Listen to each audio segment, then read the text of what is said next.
folks, welcome back to my channel. If you're new here, welcome. My name is Natasha and I do book things here. Today's video is going to be a fun one. I watched Julie over at Pages and Pens do this a few times.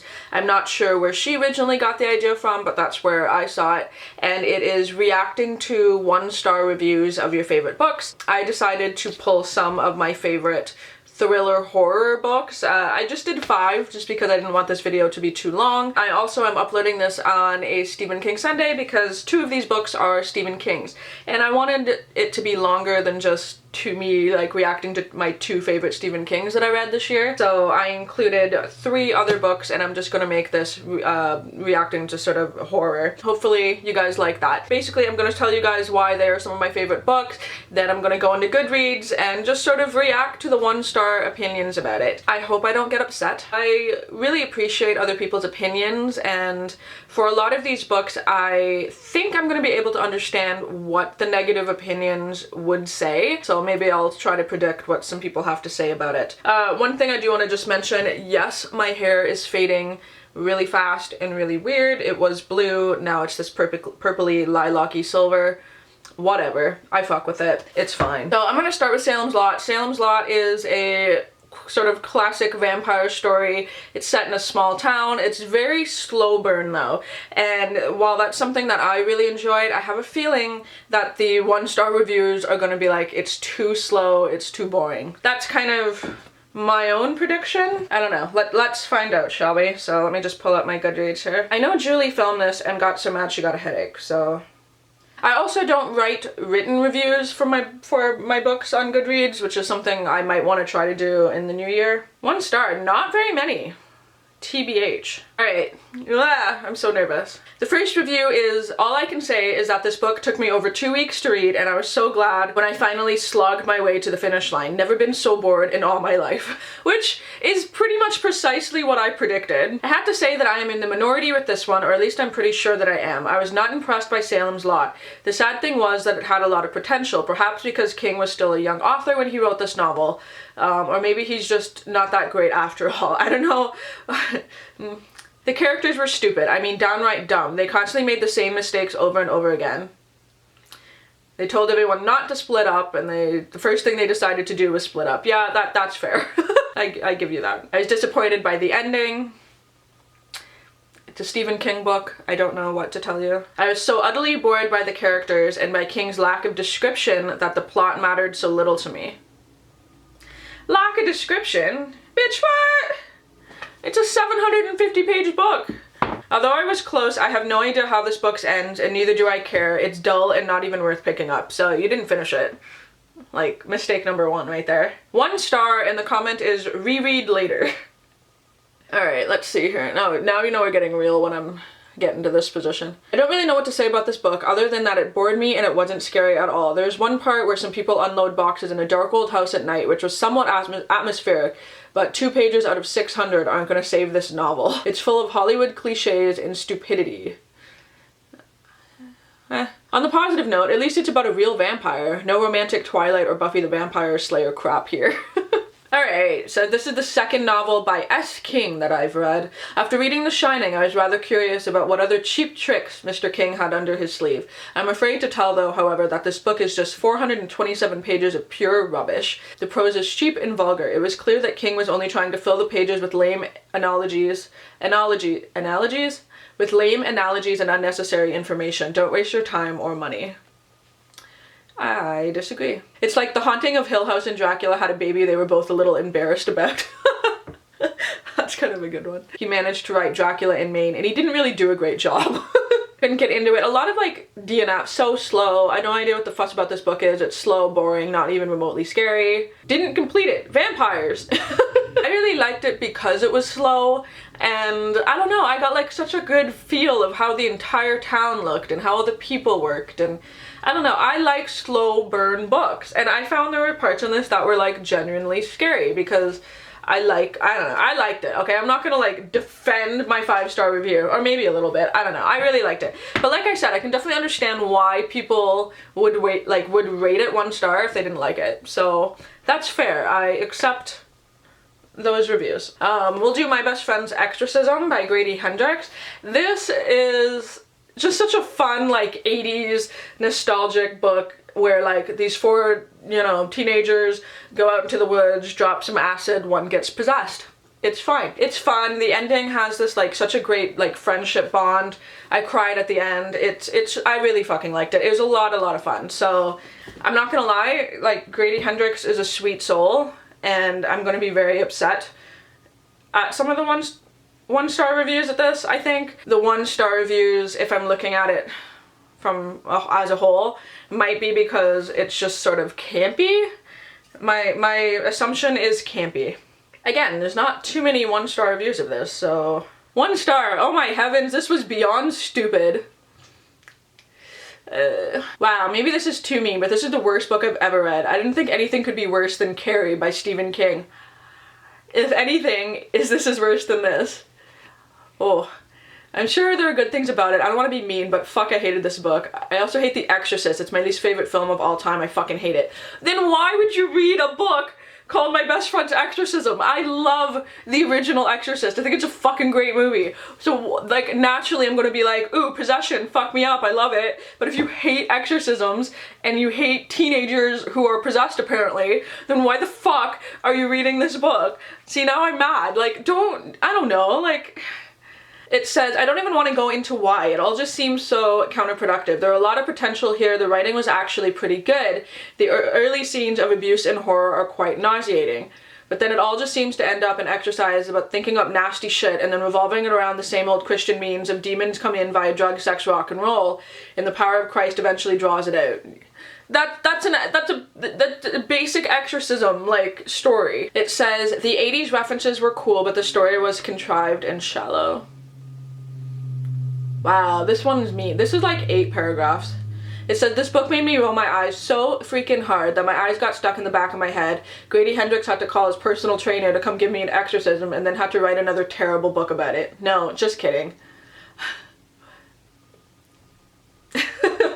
That's fucking harsh. It says, you know, okay, this one's great. You know those lists that are entitled, you know you're a 90s kid if, and then has pictures of Tamagotchis and Polly Pockets and pigs with a little one-line description beneath the pictures? Imagine that with the following modifications. 1, it's for the 80s. 2, there are no pictures. 3, it goes on for 300 pages. If that sounds like a rip-roaring good time, then you'll adore this book. If you're looking for an actual story, skip this one.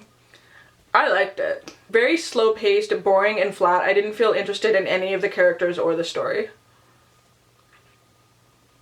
Fair. They say you should never judge a book by its cover, but this time I did. I saw the cover and went, dude, that's totally me. Bet it awesome. Guess what? It wasn't.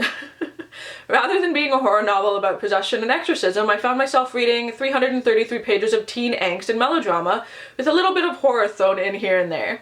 The 80s nostalgia factor was nice, as were all the pop culture references, but they couldn't make up for the lack of monsters in this one. If I'd wanted to read a coming-age tale of 2 best friends trying to weather their sophomore year of high school, I'd have read one. The characters weren't even likable and were so horrible that I couldn't find a single person to side with. Not even Abby, the main character, who was for the most part annoying. The very last few pages were really nice. Ironically enough, they're about friendship and not anything monstery. Okay, so...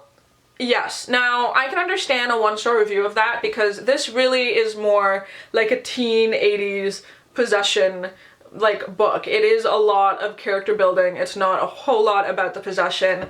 I read a lot of YA and I liked it, and that's kind of why I gave it 5 stars. I went into this expecting horror, got a lot of like feelings, you know, learning more about the characters, friendship, and that's why I liked it. So the 1 stars, I can understand that. Let's do Pretty Girls by Karen Slaughter. This book was fucking intense and had some of the worst, like, I say worst, but we're worst in the best way, description of gore and violence that I've ever read in a book, and I have yet to read a book like that since, where it's that gory and graphic and disturbing, and I just loved it. And I can't really talk about much about it without any spoilers. Let's see what people have to say about this. Damn! This lady wrote, like, look at this. Damn, do you think I'm gonna fucking read all this? Bitch, I don't have enough camera battery to read all you. Alright, so this one says, this review is 1 star. It says, if Karen Slaughter is your cup of tea, you must be a both elbows on the bar, guzzler of the hard stuff, straight up. At best, when she's cranking out the kind of books that have won her numerous nominations, writing dark criminal thrillers that leave you with an unshakable chill. For those about to bury themselves deep into an overstuffed chair, perhaps with a cup of tea, and delve into this one, I'd suggest a Valium and a side of Pepto on hand, because Karen is going deeper and darker. Get ready to throw back the really hard and ugly poison. It's true. This is an intense book. Take that as a warning and allow me to explain why I would give a talented award-winning author 1 star and comment at all when I prefer to lay down a quick one-liner and move on. Because having to recall this book at all brings it back to a conscious level and makes me want to toss my breakfast. It is engrossing, a thriller for sure that kept me breathlessly turning the pages until I hit the wall. Pretty girls, instead of raising the hair on the back of my neck, raised the bile in my stomach.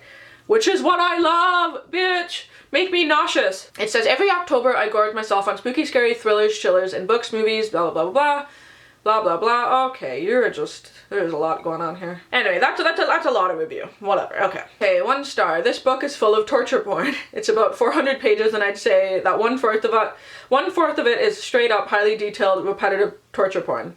That's about 100 pages describing women being tortured, raped, and murdered, and cut up. Yep. Yep. That's fair. If that's not your cup of tea, I understand the 1 star. This isn't your run-of-the-mill thriller. No, this is big kid stuff. The stuff that gets called chilling and heart-pounding and edge of your seat and thriller and psychological. No, what it is dull. I wouldn't call that dull there, bud, but okay. What this book has going for it is that it's hard to put down. Despite a fair amount of repetition, it is well written and certainly started out as a compelling mystery. Unfortunately, it's also disgusting, frustrating, ridiculous, and at least for half a second predictable. Okay. I don't need things to be so graphic for me to be shocked. Okay. This was the most horrible book ever written. I would not recommend this to anyone. Camilla, have you read Hot Pterodactyl Boyfriend? Review says, be warned, this is an intensely disturbing book, the most disturbing book I've ever read, and I think much more than your average thriller. That is fair. That is fair. Star from Kathleen that said, I shouldn't have given it a star, actually. It's horrifying, depressing, disgusting, sick, and every synonym that the thesaurus provides applies. I doubt I'll read a thriller anytime soon. I'll have to read a feel-good romance to wipe the sour taste this book has left. And I'm gonna end it with that because, yeah, if you're picking this up thinking it's gonna be just like a, I don't know, domestic thriller, you are wrong. This is the most graphic book that I've read ever. That's one of the reasons I like it. Give me some more weird, crazy shit like this. That's, you know, I don't know. I liked it. Whatever. I liked all of these books. But then I'm gonna move on to not really a horror, more dystopian, but this is The Stand by Stephen King. It's long. Okay, here's my prediction for the 1-star reviews for this one. It's long. The ending sucked. That's probably what I'm gonna say the majority of the reviews are. I loved the fact that it was long. I really got to bond with the characters. And yeah, the ending maybe wasn't my favorite, but I appreciated the journey that it took me on. Again, not a lot of 1 stars here, like really, not too many. Alright, so it says, at least 3 of my friends recommend this book to me. I don't even think I'm gonna hang out with those dudes anymore. Okay, like this is the kind of shit that pisses me off. So it says 1 star. Amazing writing and development, but it was so lengthy that the good bits got lost in a sea of utter crap, not worth reading. Ending was quite disappointing, and I was going to give it 2 stars, for it wasn't that horrible really, but wasted a lot of my precious time, and gets 1 star, nothing more. Wow, okay. Your precious time. I'm sorry, do you pick up a book this long and go, I think I'll read this in 2 hours? Bitch, no. I'm getting sweaty. Alright, this one. Let's get into this. I've hated the last 1,200 pages of this book's 1,200. Ha! It lacks all details I love in this kind of fiction. The logistics of the feeding, cleaning, and keeping safe millions of survivors are not even mentioned. All they care about is looting, guns, and bikes. These characters carry more guns than Jane from Firefly. Wow, okay, that review is also like 17 pages. It says, honestly, The Stand is a mess of a novel. It's 1,400 pages and could easily been half that, yet still I found myself feeling like I was missing something. Yeah, I wanted more too, I'm not gonna lie, I get that. If you're a casual reader, like I am, then this book isn't for you, especially the uncut version. This is the worst book I've read in a long time. It is too self-indulgent, too long, filled with pointless and boring characters, and you never really have a sense where this book is going. Really? You don't have a sense of where it's going? Because I'm pretty sure it's set up quite well. 1 star, when you feel like you should DNF this book, just do it. 1 star, too slow of a plot, far too many characters to keep tabs on, and dullness, overwhelming dullness. Slow burn, it's a slow burn. Alright, I'll do one last one. A few hundred pages were awesomely grim and terrifying. Then King decided to turn this into a bullshit magical story of the Christian God versus the Christian devil. Yeah, it's a battle of good and evil with religious overtones. I like this one. 1 star. Like, straight up, fuck this book, I swear. If it were possible to punch a book in the face, I would do it. Lazy, self-indulgent, and boring. 1 star. What was the point of this? 1 star. Couldn't finish it. The fans are wrong. This is not King's best. Yeah, you didn't finish it. Finish it then, review it. 1 star. This book needs an editor. Too damn long. Clearly, you read the uncut version. 1 star. The apocalypse is intriguing. King's characters are not. Lastly, I'm going to move on to Strange Weather by Joe Hill. This is a collection of short stories, so maybe not the best one to pick to react to, but we'll see. One of the stories in this is heavily gun-based, and I have a feeling that a couple of the reviews might be like, because they're pro-guns. I don't know. Listen, we'll see. Okay, so Mindy rated it 1 star and says, this was goddamn awful. From least terrible to most terrible were Rain, Snapshot, Aloft, and Loaded. That last one being so fucking shit that I want to demand my money back, and I didn't even buy the fucking book. This was an atrocious story of racist, sexist gun nuts murdering women, children, babies. It infuriated me to read it, but I kept on because I thought it would at the end would be a surprise of events and this asshole would get his comeuppance. But nope, it ends with the blah blah blah blah blah blah blah blah blah. Spoilers. Okay. As I suspected, didn't like the one story in there that I thought was the best one, which was Loaded. 1 star, I despise this book. I thought I'd give it a shot since I've heard so much about Joe Hill, especially him being the son of Stephen King. Plus, I thought I'd switch genres and read a horror book for a change. Big mistake, especially with this book. The apple does not indeed fall far from the tree, and Joe Hill proves this. In a series of 4 short novels, all weather-related, these stories are so formulaic just as Stephen King's novels are. Actually, he misspelled Stephen King and it's Stephen Kong, which... cool. Something bad happens for no natural explanation, people panic, religious zealots play a major role, and anyone who is not an uber liberal is an evil person. I disagree with that, by the way. Yeah. Where Joe Hill differs from his dad, and in a worse way, is that Joe is much more vulgar and violent. I don't get the need for vulgarity, especially sexual vulgarity, like in any of these stories.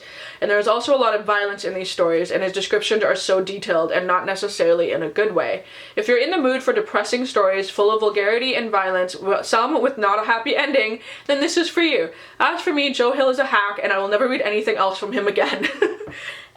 Again, that's exactly what I want. I don't want a happy ending tied up with a bow and everyone's fucking running through rainbows and there's unicorns just everywhere. I want gritty, like, shake me to my fucking core, sad, depressing shit sometimes, and that's life. And I feel like a lot of people who are like, oh, I can't handle Karen Slaughter and I can't handle Joe Hill. Yeah, I understand that, but like, fucked up shit happens in the world.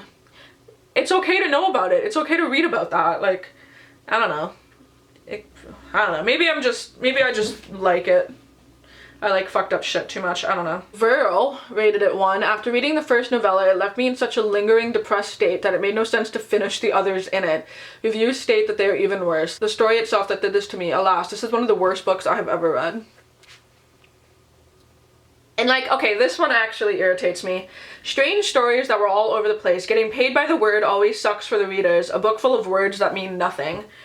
I so disagree. Like, if you read this and you got nothing from any of the stories, like, what? I don't know. That I don't understand. I don't. Malia rated it a 1. Hard to get through this. I'm not into profanity. 1 star. I'll stick to Stephen King. His kids suck.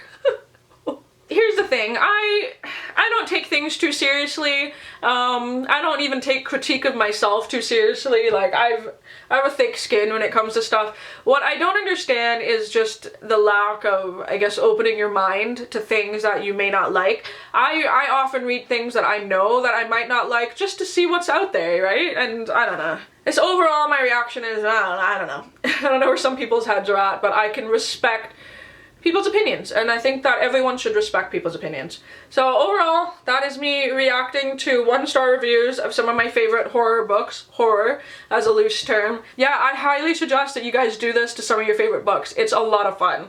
to go see what some other people's reviews are. Sometimes you read a 5-star book and you're so hyped on it and you're like, oh, I fucking loved everything and like about that. And then even going and reading some 1-star reviews really makes you think of that book more critically, other than, oh my god, I just love it. So it's a little bit of a practice in sort of acknowledging that there's other people's opinions out there and not everyone's opinions are valid. I suggest you guys do this. It's a lot of fun. I will do a video of maybe my top 5 favorite contemporary next. I wanted to sort of break it down like genre. Julie did the same thing, I believe, with like fantasy and contemporary. So go check her out. I will leave her videos linked down below. I do hope you guys enjoy this. I find it kind of fun. I'm hoping as I continue to do these videos, some of them are like a little bit funnier. Some of them were pretty funny in this, but I find a lot of people had really smart, intelligent things to say, which is nice when you go and read 1-star reviews, that they actually write like several paragraphs about why they don't like a book. I find that's really awesome because people are passionate about it. I do hope you guys like this video. It's very long, and I will let you guys go, and until my next one, I'll talk to all you soon.